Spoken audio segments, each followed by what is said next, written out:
இருந்தால் முதல்வராக தான் இருப்பேன் என பிடிவாதமாய் இருந்து வந்த டி.கே. சிவக்குமார் திடீரென துணை முதல்வர் பதவிக்கு ஓகே சொன்னதன் காரணம் வெளியாகியுள்ளது. 224 தொகுதிகளை கொண்ட கர்நாடகா சட்டசபை கடந்த 10ஆம் தேதி ஒரே கட்டமாக தேர்தல் நடைபெற்றது. இதில் காங்கிரஸ் கட்சி 135 தொகுதிகளில் வெற்றி பெற்று ஆட்சியை கைப்பற்றியது.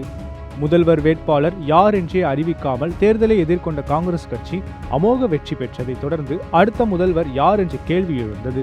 இதையடுத்து உடனடியாக வெற்றி பெற்ற எம்எல்ஏக்களை அழைத்து கூட்டத்தை நடத்திய காங்கிரஸ் கட்சியினர் முதல்வரை தேர்ந்தெடுக்கும் அதிகாரம் கட்சி மேலிடத்திற்கு மட்டுமே உண்டு என்ற தீர்மானத்தை நிறைவேற்றினர். முதல்வர் பதவிக்காக முன்னாள் முதல்வர் சித்தராமையாவும் கர்நாடகா காங்கிரஸ் தலைவர் டி.கே. சிவக்குமாரும் போட்டி போட்டனர். ஆனால் காங்கிரஸ் எம்எல்ஏக்கள் சித்தராமையா முதல்வராகவே ஆதரவு தெரிவித்தனர். இதையடுத்து காங்கிரஸ் கட்சியின் மேலிட அழைப்பின் பேரில் டெல்லி சென்றார் சித்தராமையா. ஆனால் டி.கே. சிவக்குமார் தனக்கு வயிற்று வலி என கூறி டெல்லி செல்லவில்லை. தனக்கு பதிலாக தனது சகோதரரை அனுப்பி வைத்தார். ஆனால் டி.கே. சிவக்குமாருக்காக காத்திருந்த காங்கிரஸ் மேலிடம் மீண்டும் அவருக்கு அழைப்பு விடுத்தது. இதையடுத்து ஒரு நாள் தாமதமாக மறுநாள் டெல்லி சென்றார் டி.கே. சிவக்குமார். டெல்லியில் அகில இந்திய காங்கிரஸ் தலைவரான மல்லிகார்ஜுன கார்கேவை தனித்தனியாக சந்தித்து பேசிய டி.கே. சிவக்குமார் தனக்கு தான் முதல்வர் பதவி வழங்க வேண்டும் என்றும் இல்லாவிட்டால் ஆட்சி பொறுப்பில் பங்கேற்க போவதில்லை என்றும் திட்டவட்டமாக கூறிவிட்டார். இதேபோல சித்தராமையாவும் தனக்கு தான் முதல்வர் பதவி வழங்க வேண்டும் என தனது தரப்பு நியாயத்தை பட்டியலிட்டுள்ளார். இருவரும் பேசியதை கேட்ட மல்லிகார்ஜுன கார்கே இது குறித்து ராகுல் காந்தியிடம் கூறியுள்ளார். இதைத் தொடர்ந்து சித்தராமையாவும் டி.கே. சிவக்குமாரும் நேற்று காலை ராகுல் காந்தியை தனித்தனியாக சந்தித்து பேசியுள்ளனர்.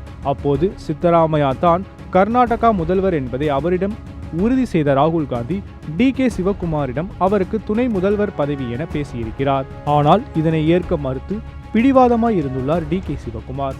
இதனால் கர்நாடகா முதல்வரை தேர்வு செய்வதில் இழுபறி நிலவி வந்தது. இதையடுத்து காங்கிரஸ் மூத்த தலைவரான சோனியா காந்தி டி.கே. சிவக்குமாரை அழைத்து பேசியுள்ளார். அப்போது சோனியா காந்தி கொடுத்த சில வாக்குறுதிகளை கேட்ட பின்னரே துணை முதல்வர் பதவியை ஏற்க சம்மதம் தெரிவித்தாராம் டி.கே. சிவக்குமார். அதன்படி டி.கே. சிவக்குமாருக்கு கர்நாடகா மந்திரி சபையில் நிதித்துறை, உள்துறை, வருவாய்த்துறை மற்றும் பொதுப்பணித்துறை ஆகிய 4 முக்கிய துறைகளும் டி.கே. சிவக்குமாருக்கு வழங்கப்பட உள்ளதாக கூறப்படுகிறது. இதேபோல் அவரது ஆதரவாளர்களுக்கும் மந்திரி சபையில் இடம் கொடுக்க ஒப்புதல் தெரிவிக்கப்பட்டுள்ளதாகவும் தகவல் வெளியாகியுள்ளது. You know you are special when you're with GT Holidays.